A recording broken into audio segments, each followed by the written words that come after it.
Telugu cinema ఆడియన్స్‌కి ఈ content చూడాలి, ఈ కంటెంట్ చూడకూడదు అన్న క్యాలిక్యులేషన్‌లు ఉండవు సార్. అవును.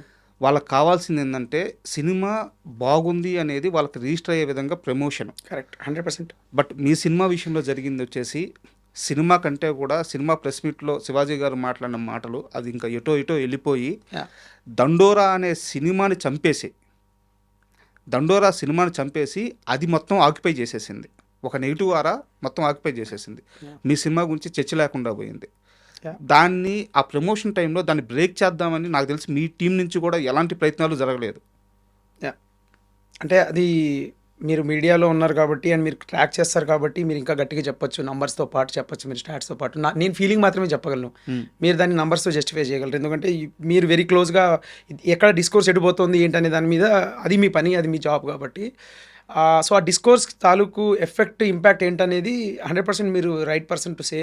బట్ నా ఫీలింగ్ ఏంటంటే ఆ టైంలో సినిమాని జనాల దగ్గర తీసుకెళ్ళడం అనేది ఫస్ట్ మోస్ట్ ప్రయారిటీ అండ్ అందులో we did not do great job. నేను ఇది మా టీమ్‌కి ప్రొడక్షన్ కూడా చెప్పా. మనం చెయ్యాల్సినంత ప్రయత్నం చెయ్యలేదు అనేది నాకు ఖచ్చితంగా తెలుస్తోంది. నాకెందుకో అది అనిపిస్తోంది అనే విషయం అయితే నేను గట్టిగా చెప్పా కూడా. అండ్ రెండోది నాకున్న ఒక చిన్న బాధ కూడా అదే. ఏందంటే ఆడియన్స్ అనేవాళ్ళు 100 చాయిస్‌లు ఉంటాయి, 100 ఆప్షన్‌లు ఉంటాయి. నా సినిమా నేను మురళి తీస్తున్నాడంటే సినిమాని వచ్చి పరిగెత్తుకొని చూడాల్సిన అవసరం లేదు. నాది బాధ్యత. నేను సినిమా తీశాను మీరొచ్చి చూడండి అని చెప్పేసి వాళ్ళకి చేరేలా చేయడం నాది బాధ్యత. కరెక్ట్. అక్కడ అక్కడ చాలా ఫంబుల్ అయ్యాము. అంటే ఇది ఎలా అవుతుందంటే ఇప్పుడు పాయింట్ అవుట్ చేసినట్టు అవుతది. లైక్ మార్కెటింగ్ టీమ్ కావచ్చు, ఇంకోటి కావచ్చు. వాళ్ళ పరిధిలో వాళ్ళు చాలా ట్రై చేశారు. చాలా బ్యూటిఫుల్‌గా దీన్ని జనాల్లోకి తోద్దామని చూశారు. కానీ మేము ఊహించని దానికంటే ఎక్కువ స్పేస్ వేరేది ఆక్యుపై చేసేసినప్పుడు దాన్ని బీట్ చేయడం కష్టమైపోయింది మాకు. అండ్ రెండోది ఏంటంటే అదే చెప్తున్నా కదండీ! సినిమాకి సంబంధించి మార్కెటింగ్ ఎలా జరగాలి ఏంటి అనేది ఒక స్టిల్ $100 మిలియన్ క్వెషన్ అది. దాన్ని ట్రై చేస్తున్నారు క్రాక్ చేయడానికి. But yeah! అక్కడ డెఫినెట్‌లీ నేను ఆడియన్స్‌కి మా సినిమాని తీసుకెళ్ళే ప్రయత్నంలో మాకు పర్ఫెక్ట్‌గా 100% జరగలేదనేది నా ఫీలింగ్ కూడా. నేను చెప్పాను కూడా మా ప్రొడక్షన్ తోటి. శివాజీ గారితో తర్వాత మాట్లాడారా? లేదా శివాజీ గారు మీతో మాట్లాడారా? ఏం జరిగింది మీ ఇద్దరి మధ్య కన్వర్జేషన్? మాట్లాడాను సార్. ఆయన యాక్చువల్లీ అది పాయింట్ ఏంటంటే అక్కడ ఇంటెన్షన్స్ గురించి కూడా ఆయన నా ఇంటెన్షన్స్ అవి కాదు అన్న ఉద్దేశం నుంచి ఆయన చెప్తున్నారు. అండ్ ఆయన పాపం అక్కడ జరుగుతున్న ఇష్యూ, ఆయన మీద జరుగుతున్న నెగటివిటీ మీద కంటే కూడా నా గురించి ఆలోచించి మురళి గురు సినిమా మంచి సినిమా తీసాం మనము. చాలా గొప్ప సినిమా తీసావు నువ్వు. లైక్ అంటే ఆయన సినిమా చూసినప్పటి నుంచి కథ విన్నప్పటి నుంచి కూడా చాలా ఎక్సైటెడ్ ఉన్నాడు. అతి అంటే అదే చెప్తున్నాను కదండి. ఒక విషయాన్ని బాగా నమ్మి ఇప్పుడు దీన్ని నేను జనాల్లోకి తీసుకెళ్లే బాధ్యత నాదే అన్న ప్రయత్నంలో ఆయన కొంచెం ఎక్సైట్ అయ్యి అది ఆ పర్టికులర్ బాధ్యతని వేసుకున్నాడు. అండ్ అది అక్కడ జరిగింది సాడ్ థింగ్. అది జరగకుండా ఉండాల్సింది. అది డెఫినెట్లీ ఆయన కూడా అపాలజీ వీడియో అది పెట్టారు. కరెక్ట్. సోషల్ మీడియాలో అదే చెప్తున్నాం కదా సార్. లైక్ అంటే ప్రతిదీ ఐసోలేటెడ్ నుంచి చూసినప్పుడు ఒక అంటే ఏమంటారు దాన్ని, ఆ పాయింట్ ఆఫ్ కాంటాక్ట్ నుంచి చూసినప్పుడు కొన్ని తప్పులు అనిపిస్తాయి. అండ్ రెండోది ఒక పరిధి దాటేసింది అది. మా చేతిలో లేదు. ఇప్పుడు ఆయన చేతిలో కూడా లేకుండా పోయింది అది. సరే దానికి 100 కారణాలు ఆయన నుంచి ఉంటాయి. కానీ నాన్న నాకు మాత్రం చెప్పింది, నాకు ఆయనకు మధ్యలో జరిగిన కాన్వర్సేషన్ ఆయన నాకు చెప్పింది ఏంటంటే, నువ్వు గొప్ప సినిమా తీసావు. ఇది ఇలా అవుతుంది, ఇలా జరుగుతుందనే దాన్ని నువ్వు మైండ్లో పెట్టుకోకు. నీ హెడ్లో ఇదేం పెట్టుకోకు. సరే ఒక సినిమాకి సంబంధించి నువ్వు చేయగలిగింది 100% నువ్వు చేసావు. అండ్ రెండోది I'm very proud, very happy that I worked with you. Okay, కొన్ని విషయాలు కొన్ని దాటేస్తున్నాయి, కొన్ని చూస్తున్నాను. ఏం చేయాలో నాకు కూడా అర్థం కావట్లేదు. అంటే I'm also trying to kind of understand this phenomenon. But you did a great job man, keep writing. మా బెస్ట్ థింగ్ నువ్వు హెడ్ మాత్రం కరెక్ట్గా పెట్టుకో, నువ్వు డిప్రెస్ అవ్వకు, you did a good job అని చెప్పి పాపం ఆయన నా గురించి నాకు ఫోన్ చేసి నాకు గురువు నువ్వు కంపోజ్డ్గా ఉండు, నీ గురించి నీ రూపాయి ఇది లేదు నీ దీనిలో, నువ్వు చేయాల్సింది చేసావు, జరుగుతున్న విషయాన్ని మాత్రం నేను చూస్తున్నాను అన్నట్టుగా చెప్పారు. సో ఆయన ఆ కాన్వర్సేషన్ ఉండింది. లాస్ట్ సంక్రాంతికి ముందు మాట్లాడాము మేము. ఆ కాన్వర్సేషన్ ఉండింది. పాపం ఆయన కొంచెం నా గురించి కొంచెం ఎక్కువగా వరి అయ్యి చెప్పారనమాట. అంటే సినిమాకి సంబంధించిన సక్సెస్ని డబ్బులతోనే కొలుస్తారు ఈ రోజుల్లో. అఫ్కోర్స్. సో మనం కమర్షియల్ క్యాలిక్యులేషన్స్ గురించి ఒక 2 క్వశ్చన్స్ ఉన్నాయి. అది అయిపోయిన తర్వాత దండోరా కంటెంట్ గురించి మాట్లాడుకుందాం. షూర్. అండ్ ప్రొడ్యూసర్ థియేటర్ పరంగా అది ఎంత మేక్ అయింది అనేది మనకు ఓపెన్గా తెలుసు. సో నాకు తెలిసి అతను సాటిస్ఫై అయి ఉండకపోవచ్చు. ఓటీటీ సేల్ ఎలా జరిగింది? అవుట్రేటెడ్ కమ్మేశారా, లేకుంటే కమిషన్ వ్యూస్ పర్ కమిషన్ పైన అమ్మారా? ఎలా జరుగుతుంది? అంటే ఇప్పుడు ఓటీటీలో మంచి వ్యూవర్షిప్ వస్తుంది.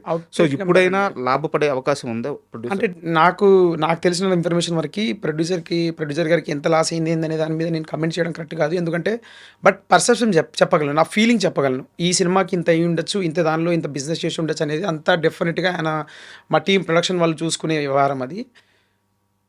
నా వరకి నేనేం చెప్పగలనంటే ఓటీటీ మాకు మంచి ప్రైస్ వచ్చిందండి. లైక్ అవుట్ రేట్‌కే అమ్మాము. ఓకే. సో, ఆహ్, చాలా సేఫ్ ప్రైస్ వచ్చింది మాకు. అంటే ఆహ్, వి అది చెప్పచ్చో లేదో తెలీదు. లైక్ ప్రొడ్యూసర్‌కి డబ్బులెక్కువ పోయినాయా లేదా అనేది ఆయన చెప్తే రైట్ పర్సన్. బట్ నా ఫీలింగ్ అయితే we got a very good deal with OTT.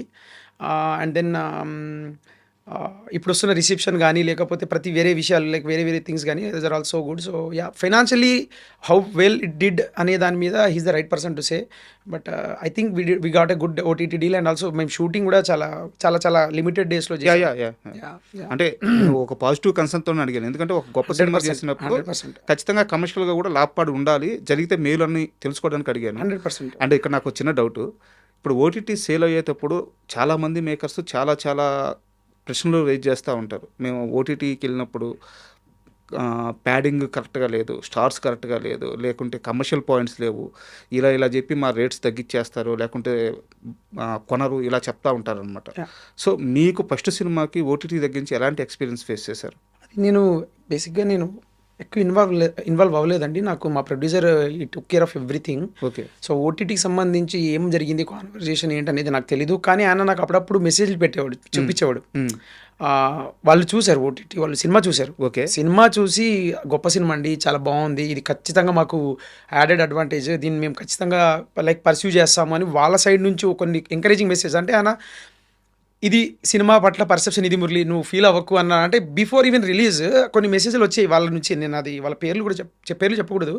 But ఆ ఓటీటీ తాలూకు ఎవరైతే డీల్ చేస్తున్నారో ఆ పర్సన్స్ మాకు మెసేజ్లు పెట్టినప్పుడు ఆ మెసేజ్ అయినా నాకు స్క్రీన్ షాట్ తీసి పంపించేవాడు, చూసేవాడు, చూపించి మన సినిమా మీద ఉన్న గౌరవం ఇది చూడు, వాళ్ళ సినిమా చూశాక 100% ఈ సినిమాని మా ప్లాట్ఫామ్ మీద ఉంటే బాగుంటుంది అనే దాని మీద ఒక మంచి కాంపిటేటివ్గా జరిగింది ఒక 2-3 ఓటీటీల మధ్యలో.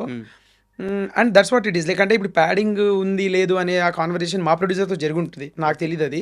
నా వరకు వచ్చేసరికి అయితే వాళ్ళు నాకు పర్సనల్గా తర్వాత మెసేజ్ చేయడం ఏంటంటే బ్యూటిఫుల్ మూవీ సార్, లైక్ అంటే beyond movie content we couldn't think of anything else, అది అంత ఇమర్సివ్గా ఉండింది.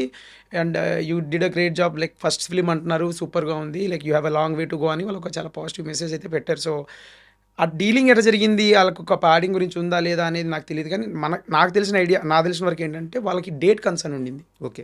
So while cracking the deal వాళ్ళకి మేజర్ కన్సర్న్ ఏంటి అంటే వాళ్ళకి స్లేట్ ఉంటుంది సార్, రిలీజ్ స్లేట్ ఉంటుంది. లైక్ ఈ మంత్లో ఇన్ని సినిమాలు రిలీజ్ చేయాలి, ఈ మంత్లో ఇన్ని సినిమాలు రిలీజ్ చేయాలి. ఆ వ్యూవర్షిప్ని కానీ లేకపోతే ఆ పర్టికులర్ ఏది ఆ మెట్రిక్ని వాళ్ళ మాడ్యూల్ వాళ్ళకు ఉంటుంది. అలాగుంటుంది. సో, ఆ స్పేస్లో మా సినిమాని ప్లేస్ చేయడానికి ట్రై చేసినప్పుడు మాకేంటంటే మాకు వచ్చిన టార్గెట్ ఏంటంటే డెడ్ లైన్ రిలీజ్ డేట్.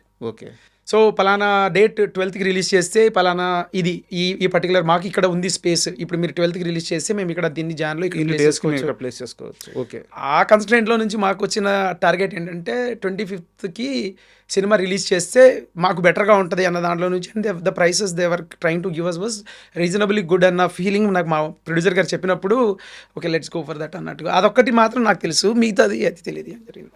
నందు మీద మీకు ఏమైనా కంప్లైంట్స్ ఉన్నాయా? కంప్లైంట్స్ అని లేవండి. Is a brilliant actor. But ఒక చిన్న గ్రైప్ అంతే ఉండింది ప్రమోషన్స్ టైంలో. బట్ ఆయన సినిమా కూడా ఆయన చాలా పాపం కష్టపడి, అంటే ముందు నుంచి కూడా చెప్పేవాళ్ళు. లైక్ షూట్ టైంలో కూడా నేను నందుతోటి I'm very good friends. Like I know how much is struggling to get there. And very like huge respect ఉంది మనోడిది. అంటే నేను అదే చెప్తాను కదండి, టూ మెనీ థింగ్స్ అక్కడ ఇప్పుడు పరిస్థితులకి విక్టిమ్స్ అయిపోయాం మేమంతా. ఆయన ఈ సినిమా చేసినప్పుడు ఎంత 100% ఇచ్చాడో, ఎంత డెడికేటెడ్గా ఉన్నాడో. లైక్ అంటే కొన్నిసార్లు మధ్యాహ్నం 12 దాకా షార్ట్ పెట్టేవాడిని కాదు నేను, ఓపిక కూర్చునేవాడు. అండ్ రెండోది ఏంటంటే ఏ రోజు కూడా నా మీద నెగిటివ్ ఆరా లేకుండా చేసేవాడు. వచ్చి అసలు బ్రో నువ్వు టెన్షనే తీసుకోకు, నువ్వు నన్ను రాత్రి 4 గంటల దాకా కూర్చోబెట్టి నేను చేస్తాను. అండ్ రెండోది ఆ టైంలో he was also shooting for IPL చేసేవాడు, డీ చేసేవాడు, రాత్రల్లా డీ షూట్ చేసి వచ్చేవాడు. అసలు షూటింగ్ వైజ్ దేని వైజ్ ఒక చిన్న విషయం కూడా చుట్టూ ఏదో జరుగుతుంది నాకు తెలుసు. ఆ టైంలో లైక్ చిన్న సినిమాలకు జరిగే గొడవలు జరుగుతున్నాయి, ఏది కూడా నా దాకా తీసుకురాకుండా అది అంతా సూపర్గా ఉండింది. బట్ అన్ఫార్చునేట్లీ ఏమైపోయిందంటే తను ఏదైతే బలంగా నమ్మి ఈ సినిమా నాకు ఒక స్పేస్ ఇస్తుందని నమ్మిన సాయి సిద్ధార్థ్ అది అటు తిరిగి ఇటు తిరిగి కరెక్ట్గా మా టైంకే వచ్చింది. అది అంటే ఆ పర్టికులర్ స్పేస్లోనే వచ్చింది. So he was caught between two things. ఇంకా 1 వీక్ గ్యాప్ అంతే, 5 days 6 days గ్యాప్. మీది 25th ఫస్ట్. అంటే ముందు అది 12th 5th ఉండిందండి. అది అఖండ వస్తుందని పోస్ట్పోన్ చేసినట్టున్నారు. సో, అది మనోడు దాన్ని మొమెంటమ్ బిల్డ్ చేయడానికి దాదాపు ఒక 1 మంత్ నుంచి తిరుగుతున్నాడు. కాళ్ళకి చక్రాలేసుకొని తిరుగుతున్నాడు చుట్టూ. భయంకర ప్రమోషన్స్ చేశారు. అదే. అంటే తను బేసిక్‌గా హీ ఫెల్ట్ దట్ ఈ సినిమా 'సైక్ సిద్ధార్థ్' అనే సినిమా తనకు బాగా ఎక్కువ మైలేజ్ ఇస్తది అన్నట్టు అనుకున్నారు. And he believed in it. Every guy believes in it. నేను ఇప్పుడు నా దండోరం బిలీవ్ చేసినట్టు ఆయన బిలీవ్ చేసాడు. బట్ పాయింట్ ఏంటంటే నాకు as a maker I had నాకేమైనా ప్రాబ్లమ్ ఉంది అంటే to with not running away from your question. To be frank because Nandu is my dear friend. చెప్పొచ్చు ఇది. ఐ ఫెల్ట్ నో ప్రమోషన్స్ అప్పుడు నీ సినిమా ఒక వారం తర్వాత ఉంది. నా సినిమానేమో 25కి ఉంది. రెండోది కాంపిటీషన్‌లో ఉన్నా. లైక్ పోస్ట్ చేస్తున్నాడు అవి ఇవి చిన్నది తప్పితే దేర్ ఈజ్ నో మచ్ అంటే he was also caught between too many things కాబట్టి నా స్వార్థం ప్రకారం నా స్వార్థంతో చెప్తున్నా వచ్చి ఉంటే బాగుండేది. నాకు ఇంకా కొంచెం హెల్ప్ అయ్యేది అనేది నాకు ఉండింది. నేను చెప్పా కూడా మెసేజ్ కూడా చేశాను నందుకి. Nandu I know that you are been caught between too many things because but this is what I was expecting అని చెప్పేసి. And he was also like మా very generous enough and so uh good thing ఉండింది. కానీ you could have come for promotions అనేది అయితే నాకు బాగా ఉంది.